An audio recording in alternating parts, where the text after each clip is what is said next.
Hey everybody, welcome back to another episode of The Tactical Leader. Today, I have the pleasure of speaking with Andrew Myers, and we're going to be talking about how he helps clients create little videos with big results. Andrew, welcome to the show, my friend. Thank you, Zach.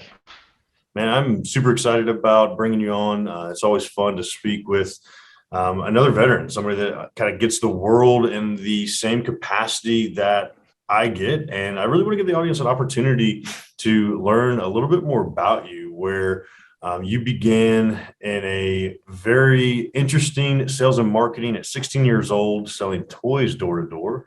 Yeah. Stumbled into the world of selling cars at staffed event sales all over the country. That's pretty young to be starting that early. Yeah, well it's you learn a lot more than you would have in high school, put it that way, going in and out Yeah. of businesses all day long.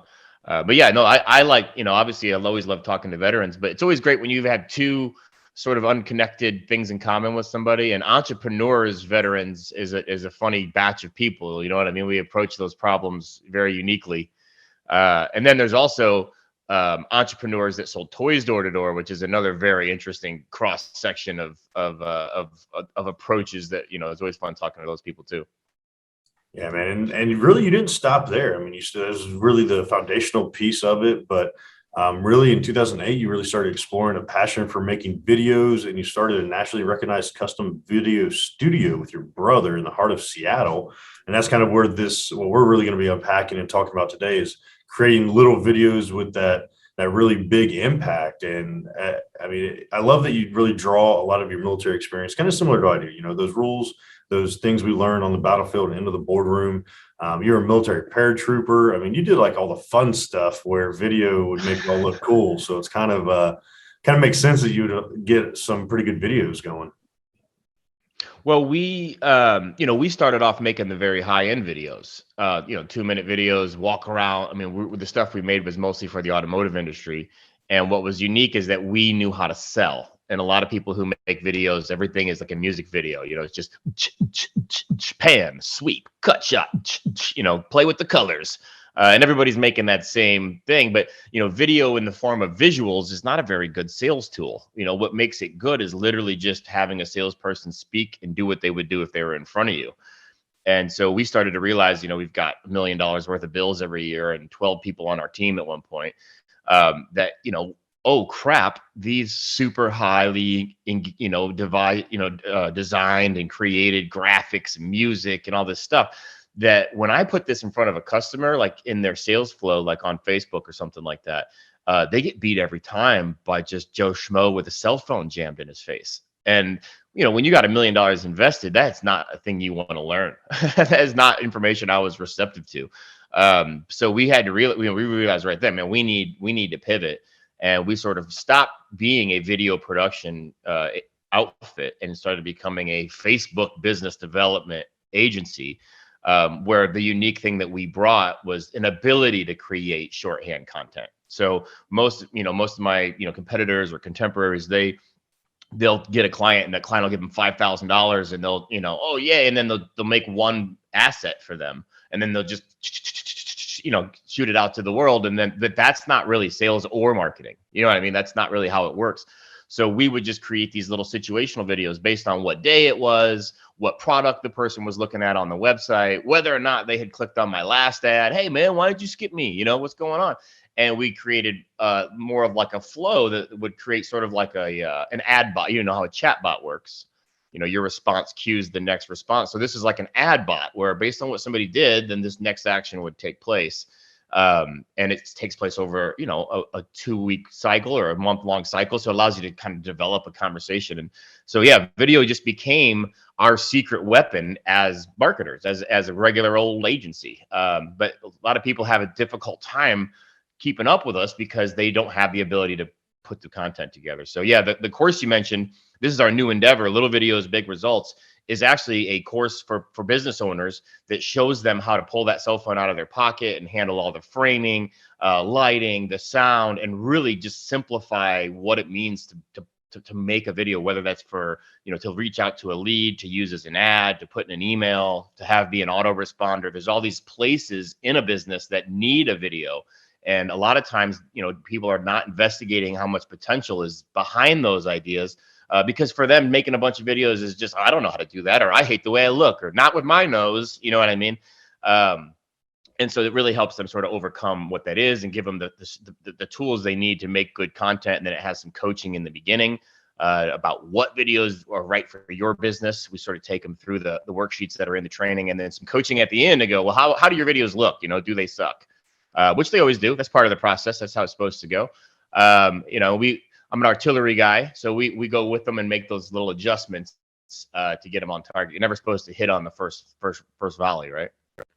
No, I mean, it never is how it works. And I know a lot of kind of going back to that military spot, a lot of what we talked about before recording was that you really like a good shock and awe video, something that grabs attention. It kind of would be more like, oh man, why would you say something like that? Or can dive into like your strategy behind that, where you kind of stand out on video beyond just making video? Yeah. So again, now keep in mind everything I live in a world where everything is an ad, right? So like when I talk about making videos, I'm very, very rarely talking about, you know, make something and post it somewhere. You know, that's not really the type of marketing that I see as super valuable.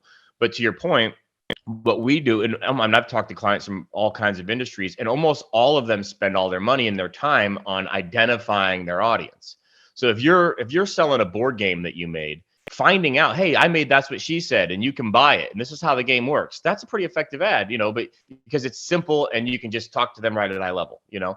But when you get involved in trying to actually produce a product or a process, going like selling a car, like a lot of my clients, to go out there and say, hey, do you want to buy a car? It's not going to work very well. So we try to get them to understand, look, there's an audience identification phase, but there has to then be an audience conversion phase. So that's the ad bot. You know, you have all this stuff sitting there, and it's gonna hit them with whatever products they've looked at. And if they look at a certain hand cream, you can make a video for that product about why it's great, and then testimonials, and this whole thing happens. But to your point, in order for that to work, you need an audience. So that video that shocks people, catches their attention, or moreover, like let's say I'm building a funnel for a solar company. I'm going to have a video that is very pleasing to watch. So you're going to see right down the line of solar panels, and he's clicking them in, and you're hearing that satisfying, you know, click as he's doing it. And then what I can do then is pay to show that to 100,000 people and meter it. I can actually, with Facebook, and this is something a lot of people don't realize, you don't have to click. So most of the time it's either did you click or did you not click. We can add, did you click? Did you not click? Did you watch 3 seconds of the video? Did you watch half the video? Did you watch the whole video? And all those become different audiences. They can get different actions. So to your point, what we would try to do is make it clear this is about solar, but make it visually appealing so it's easy to sit around and watch. And then we'll cut that list down to 10,000 people who engaged the most. And that'll be like the 300 that clicked, and then the 9,700 that watched it the longest. And then this gives us a warm audience to come back to and have a completely different kind of conversation with. And that audience is 1/10 the size of the original audience. So we can just play 10 ads to them for the same cost. And then we cut that audience down further yet into the hot audience. And now is when we start playing them discounts and, hey, let's do business today. Let's go. And now that audience is 1/10 of the medium audience. So now we can play them, you know, 100 ads if we need to for the same money, you know. So that funnel process is such an important detail that people miss, that like showrooming effect that you can create using the Facebook tools.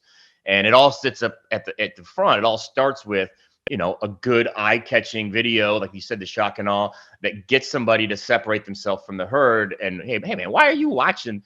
You know, like I keep getting this net from my daughter. These kids kick into this net and it like rebounds the ball. And they're doing it right because I've never clicked on the ad, but I keep seeing it, and they switch it out all the time. They go out and have the kids hit new balls. I just love soccer, so I'm an idiot. I get stuck watching it. You know what I mean? I just want to see if this kid makes this shot, and sister's going next. Let's see. And because I keep consuming their ad, they keep showing me this thing.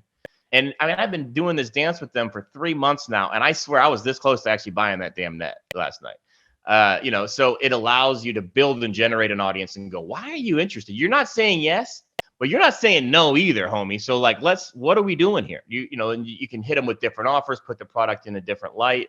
Or one of the things we talk in the training about is a lot of times for products, there's a reason why somebody's not buying it. And you can speak to that. Like, you know, I got this big dream wall put in my house. It's like a 35-foot sliding glass window. And like, they almost all of their clients think that it's more expensive than it is. They think it'll take a month to install and it actually takes 2 days.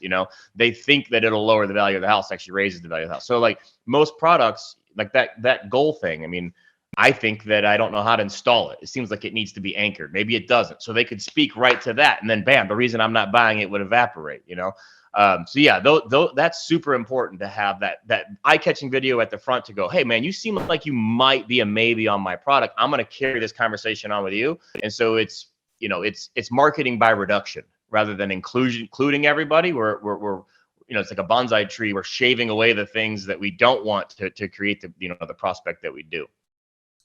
And I think a lot of people don't recognize, and I've seen this with clients of my own that want to get into that realm where whether they're doing, wanting to sponsor a podcast or their summit or their conference or their next online course, it becomes one of those things where they want to throw one ad set up and be like, cool, I'm good. I'll throw one ad at it and we'll make money. And a lot of people don't recognize, like you're talking about, it's like an onion, right? There are layers to a successful ad set that allows you to actually go from, I don't know who the heck you are, to, all right, this is a hot audience, they're buying now, right? I mean, there's so much more intricacy to it.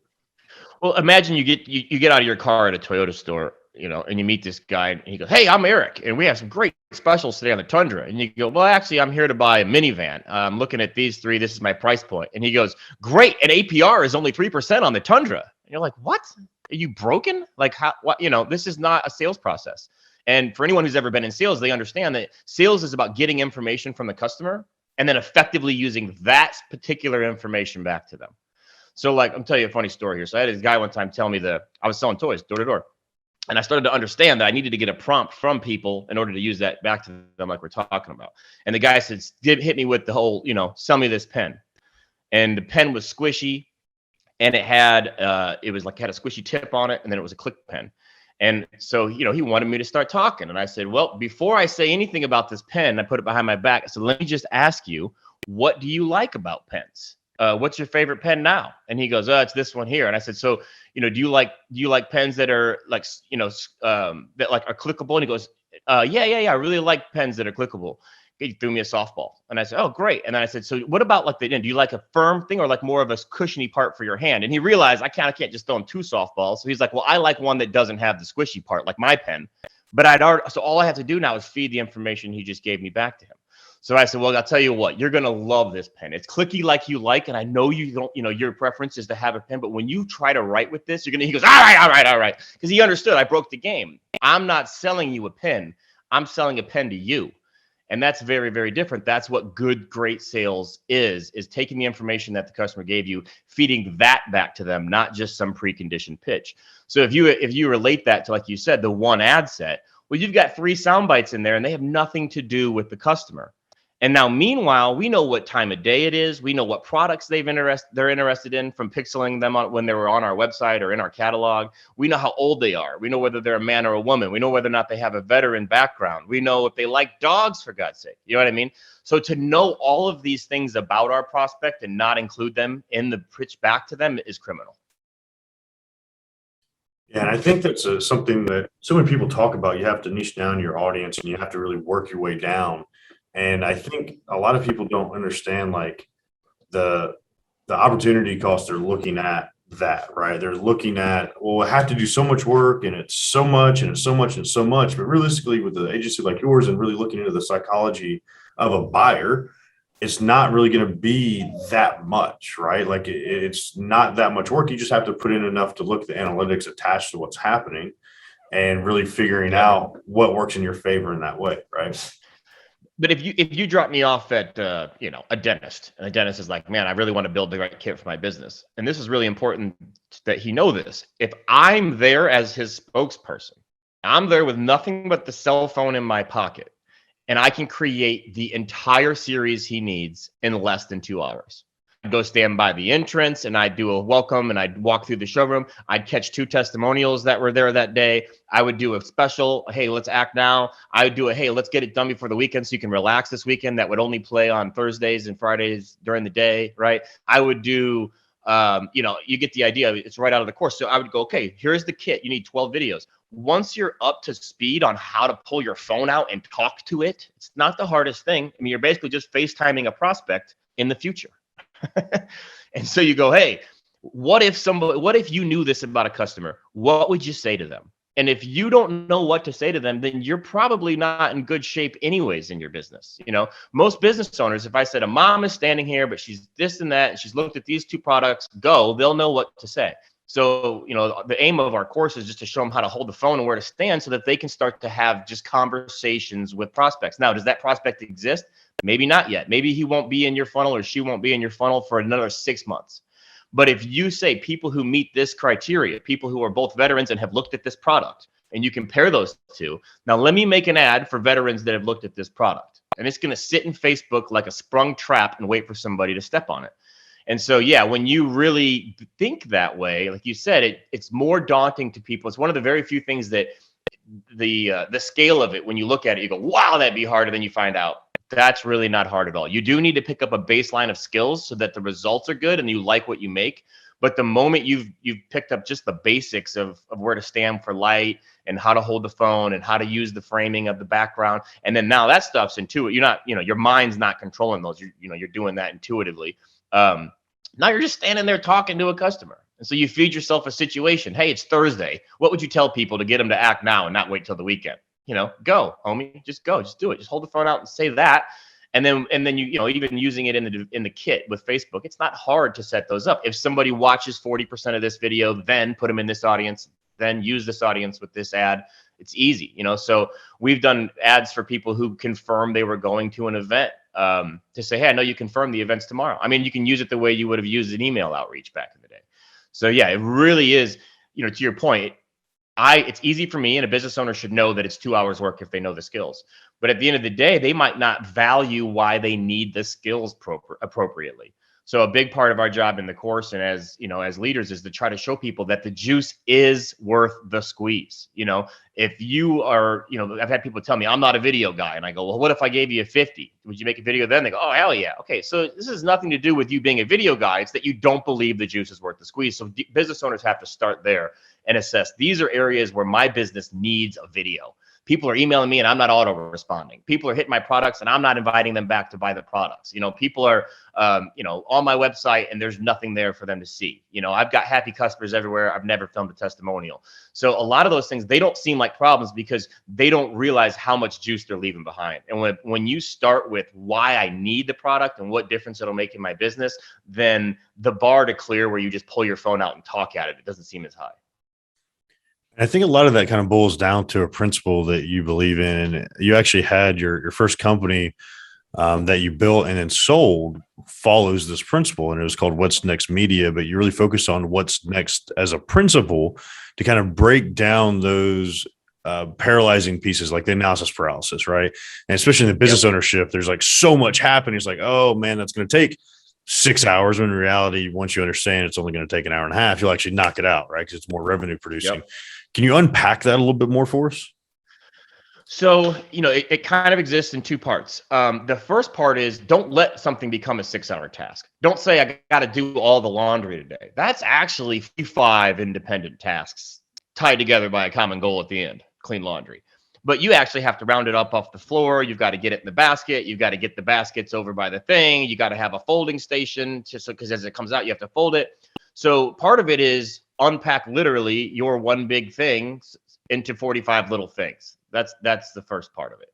Then the second part of it is, oh shit, I've got 45 things to do. Just do one. Don't spend, don't sit around and go, oh man, I don't know. And this is that. Just start working. 45 things is actually better than one big thing, but 45 things is also stressful in its own way because now you have all these, tasks to do. So that started with us when we first started the company. We're trying to build a logo, and then we're like, oh my God, is the logo copyrighted? Do we have a business license? Oh my God, do we have an employment agreement? And it's just like, I don't want to run a business anymore. Like there's so much stuff to do. But whether it's building a book, writing a book, which we're doing now, which I had never done before or anything, we start just writing down. I'm big with analog to-do lists. And, you got to fall in love with analog to-do lists in my mind, because you get so much dopamine from that scratch off. that one's done. I've written things down just to write them off. I'm like, well, I just did that. I'm getting credit for it. Don't forget to email Randy. Did that, So yeah, the what's next principle is really just about taking these large things that, again, paralysis. You look at it, you're like, how am I going to do all this? There's so much to do. I might not even make a dent in the overall problem today, but if I get after it all day. So I'm not going to think about anything other than what I'm going to do next. And I just pick one of the things off that list and get hot on it. Get the business license done today. You know what I mean? Get that off. And then tomorrow, at least you have less to do. So, you don't focus on like the download bar. I was trying to play Age of Empires that just came out the other day. And, I was staring at this download bar and I couldn't play the game until the whole thing downloaded. So, life isn't like that. I mean, you can hit small downloads and get the completion sensation going on all day long and be making steady progress towards whatever you're eventually building, because the good things in life that need building, they don't get built in a week or even a month or 6 months. It takes an impetuous behavior pattern in order to get yourself there. Yeah, and I love what you're talking about, and really it boils down to getting those small wins, right? You keep making a bunch of small wins and small tasks, small goals, and I think that's a militaryism, right? You got to win a war, but you got to break it down to, all right, what's the first part of winning a war? And I know there's a book, and I cannot remember the admiral's name, McRaven, I believe, that did had the speech that went viral a couple years ago about first thing you do in the morning is make your bed. Yeah. Because it's like just that small win. So I love how you're kind of breaking that down. Is like just get those small wins out of the way, and eventually the big goal will end up getting accomplished. And also when you don't do the small things that are around you because you're so driven on this one big thing, it creates an uneasiness in your soul that you don't taste. It's like the frog in the boiling water. So we've got a course coming out this week. We've got a lot of business stuff. We got the first coming up, which is our invoicing time. So we're slammed this week, and I'm pacing around, and I really can't do any of that work ahead of time this weekend. So I'm feeling weird because I'm behind in my life with work, and I don't know how to enjoy my free time. So I'm like, well, here we go. I cleaned up. That laundry analogy was me. I picked up all the laundry. We just moved into this big giant house, and everything was just like thrown in the closet. So I did all that, got it all put away. I sprayed off my turf. I got in the pool and scrubbed all along the edge of the pool, like all the things that I'm not going to have time to do during a week. And I feel a million times, I didn't even know how much it was bothering me that some of these things had been sitting around for 3 weeks, just brooming up underneath my door out here. It had been a mess. So, I mean, I probably did 78 little honeydew items, on Saturday alone.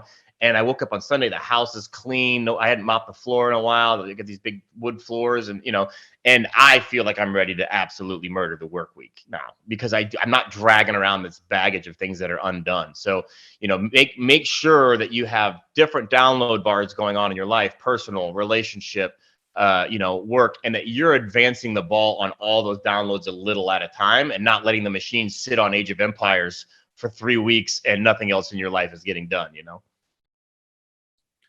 Yeah, I think that's huge, because I see it a lot with people that don't have the military mindset. They haven't been in that, let's get the next task accomplished. And I like that you're correlating a lot of that over. And there's another, I guess, idiom that you use, really focusing on like horseshoes and hand grenades, and how getting close is good enough as it goes uniquely. But like you said earlier, it's kind of in the artillery world. You just work your way over.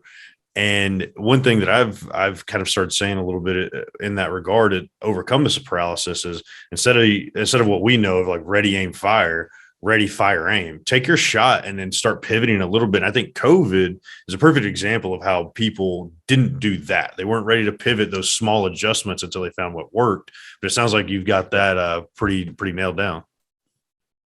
Well, as an artillery guy, I don't think people realize, there's 3 parts of that job. There's the dude who's out there with the infantry, and his job is to watch the round and tell us where it landed. And then we have the guys loading the gun, and then we got me, doing the math. And at the end of the day, we fire that first round. Its job is to tell us how to make adjustments, because the wind, there's no perfect. It's not that we missed. Like, we didn't miss. It just didn't hit the target. It was a data round. You know what I'm saying? The first round was always a data round. Then the guy on the ground goes, man, up 30, right 35. You know what I mean? Then I put that on the mat, do the math, give it back to the guys, and then that one lands in the doorway, right? I just thought you were always terrible shots, honestly. No, that's by design, baby. But so people do this same process with Yeah. their videos. I always love the term horseshoes and hand grenades because I remember hearing it as a kid and being like, "What? That is? Oh, I get it now. That makes a lot of sense." And they're kind of linked in that way. But video is linked. Creating videos in the process of doing it, where you're always getting better with every one that you make. And you get to see it. You get to be your own observer. That's the reason people don't like videos. They're like, man, my mustache looks stupid. My nose is dumb, whatever it is. Okay, well, that's how you really look. And you're not going to change that. Or maybe you can. Maybe there's something you can do. Change your mustache. You know what I'm saying? Like, if you got a nervous tick, work on it because you're doing that in real life. Don't blame the video. But people have that same thing where, if you put the average person in charge, they probably would never shoot an artillery round because they know that they're never going to hit their target. They're like, I don't want to lie. We could land anywhere. It's like, no, but that's what you do. You shoot it and you adjust it. And that's how you end up finding your ability to put one in the doorway. So I always joke that, video and artillery are linked the way horseshoes and hand grenades are as a phrase, because it's one of the few things that you get accurate. You can shoot a data round. You can make a video. You can decide the video sucks and then you can delete it.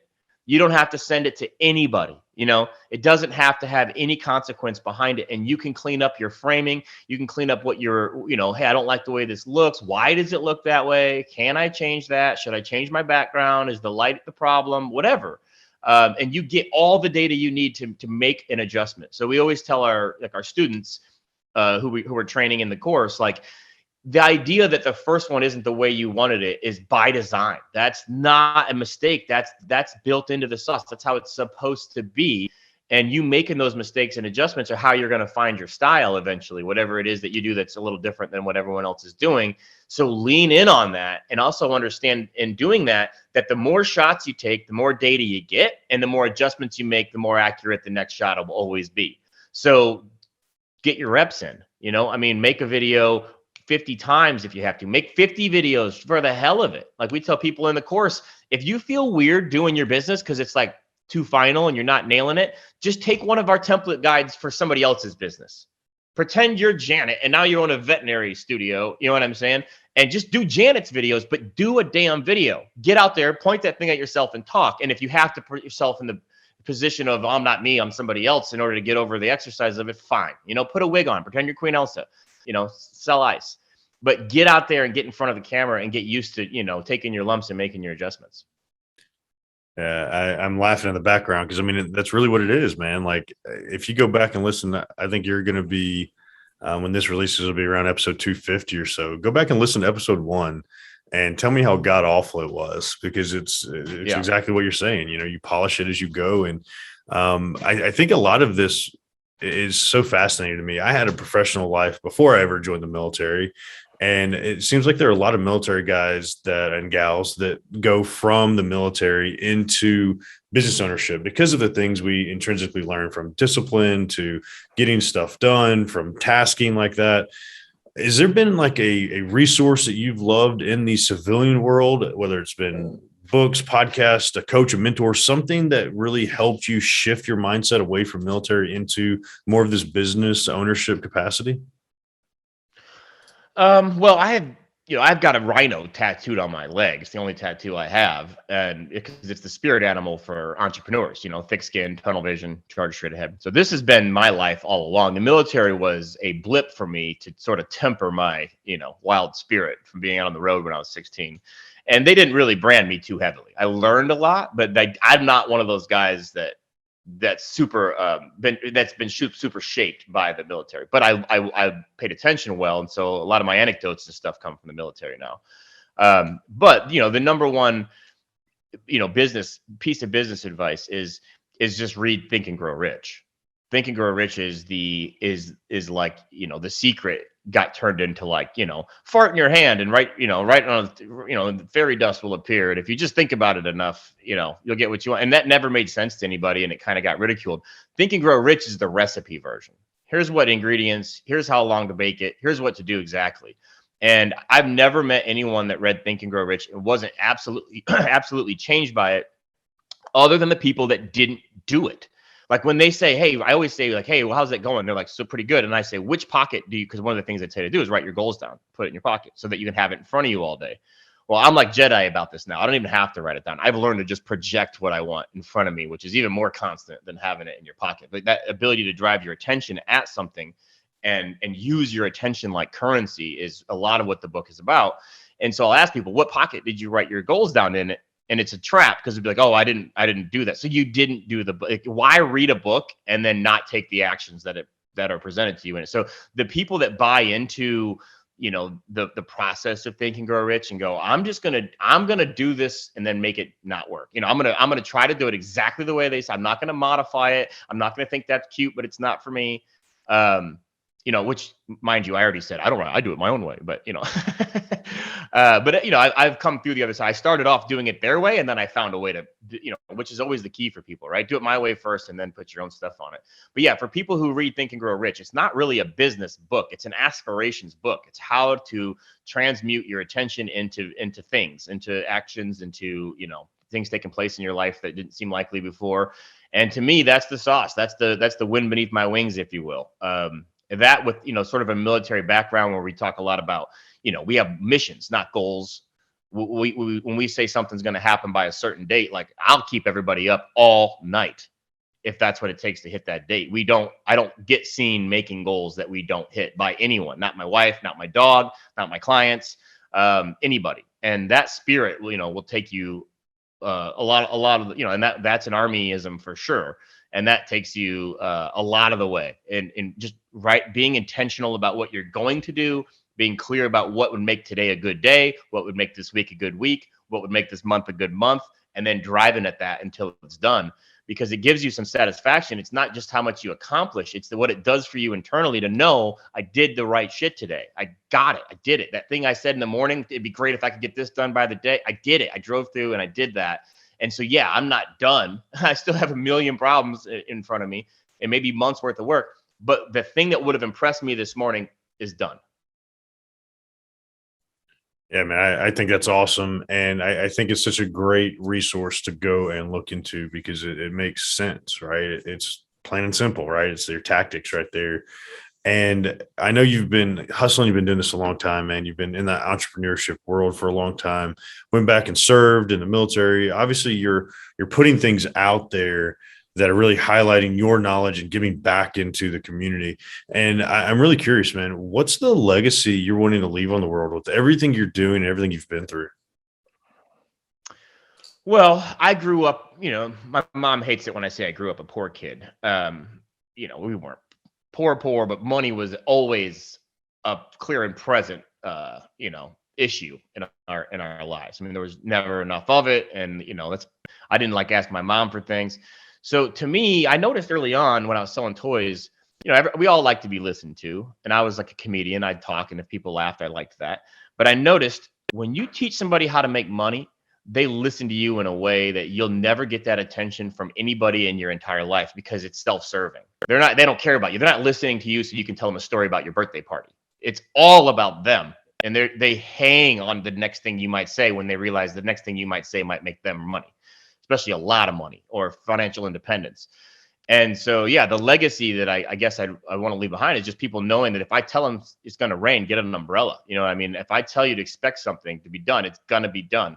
You know, that's the way I'd like to be seen. But what I like to spend my time doing is being known as somebody who, if you know, I hate I hate coaching. I hate the idea of having somebody pay you to just talk to them and give them advice. You know, I've had people in my life that have really helped me, and I don't feel the need to charge somebody to be helpful. I understand why people do, that's their job, but I hate that ism, that whole thing. So it's like, what I want people to know is, if you've got a problem, if you've got a real situation, like, I'm a real one. Like, you can call me and I will bend over backwards. I'll spend an hour pacing around my yard helping you talk through it. I like solving problems. And sometimes I turn them into podcasts or blogs, and I make a case study out of what we're doing together, and hopefully it helps other people. But you know, everybody says, "Oh, I want to make a difference in the world," and I don't care about the world. I'm still like, I'm just honest with myself that this is all an ego-driven activity, right? So it's like, what I want when I'm nice to somebody or I do something kind for somebody, that's for me. That's because it feels good. Some people are wired that way, you know, and if helping other people doesn't give you the, oh yeah, then don't do it. That's fine. You were just made that way. You know, some people like basketball, some people don't. For whatever reason, being able to help people gives me a lot of good feeling. And that's why I do it, not because of them. It's not altruism at all. It's the way I want to spend my time, is having people value what I've been able to do for them. You know what I mean? Like, that's a big thing. So yeah, if I could leave a mark on the world, what I want to do is show people how to make a living. Show people, I go out and I'm really kind to the servers, and, here you go, give them a good tip. But at the end of the day, what they need me to do is grab them by the shoulders and go, this is never going to work out. Like, you need a totally different plan than the one you have. You're never going to save enough money here. You're getting out of here, going home, watching anime. Your situation's not going to improve. Like, they need me to shake them out of it. And so if there was a legacy that I could leave, every time you make an entrepreneur, it's like having a kid, because a whole new person is made. And when you teach somebody how to fish and they're out there with their line when you show up at the lake in the morning, that's the legacy that I would like to believe I could leave. Is just I look at, there's probably 12 people I've helped, now that's not very big list. It's probably about to hopefully get a lot bigger this year, but 12 people, I can watch them every day, just killing whatever it is they're doing, and they're happy. And then I see their friends in the comments, so proud of you, everything you've done this year. I really watch you work. And it's like, so now I rang their bell, but the resonance from that is ringing everyone around them, I just find that to be the most joy, that I can get out of a conversation or interaction with somebody, other than making them laugh, which is still my number one. I absolutely love that. And that's such a great paying it forward mentality to have. And I think it's awesome. And I want to give the audience an opportunity to get some of this content from you and find out more about you. What is the best place for them to find the course, find you, and see more about what you got going on? Yeah, so my pen name is Emerstan, Emerstan. So you can always find me at Facebook/Emerstan. That's always a great place. My business is Facebook, so I'm always on there. You can find me quickly on Messenger. And if you're interested in the course, it's littlevideosbigresults.com. And if for you guys, the listeners of the show for right now, if you guys go to that website now, there actually is no cost associated with the course. You guys can have it for 2 weeks, absolutely free, and dig around in the course. You can feel free to screen cap it, and you may never need to come back. It's everything but the private coaching. So you can see all the materials that are in the course. And if you decide that you want to pay to be a member of it, then obviously you get all the groups and training and everything that comes with it. But so there's no cost at all. It's little videos, big results. It's a super, if nothing else, you'll take better pictures at Christmas. If you don't use it to grow your business, you'll always create better content after having seen it and watched it. That's awesome, Andrew, man. I appreciate the time and the wisdom you brought into it. And I want to encourage the audience, go check out that course, find out how you can create better content. And of course, come back this Friday when Andrew gives us some more insights and tactics of how to go about that. Thanks for your time, Andrew.